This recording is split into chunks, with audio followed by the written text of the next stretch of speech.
Ang mabuting balita ng Panginoon ayon sa unang sulat ni Pedro.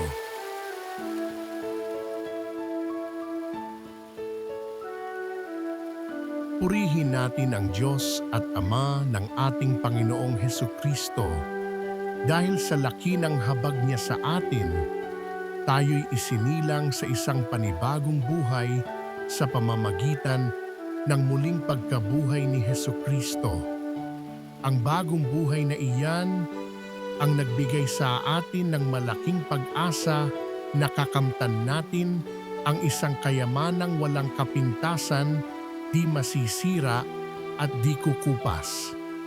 Ang kayamanang iya'y nakalaan sa inyo doon sa langit, sapagkat kayo'y sumampalataya, iingatan kayo ng kapangyarihan ng Diyos, samantalang hinihintay ninyo ang kaligtasang nakalaang ihayag sa katapusan ng mga panahon.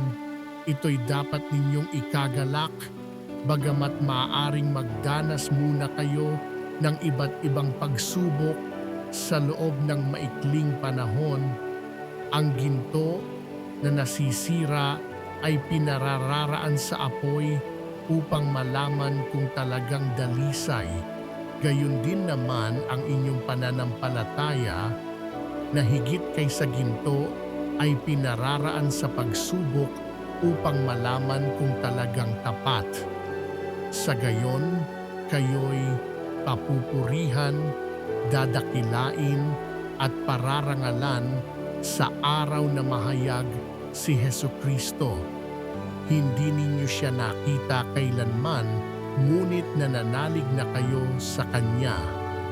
Dahil dito'y nag-uumapaw na sa inyong puso ang kagalakang di kayang ilarawan sa salita, sapagkat inaani na ninyo ang bunga ng inyong pananampalataya, ang inyong kaligtasan.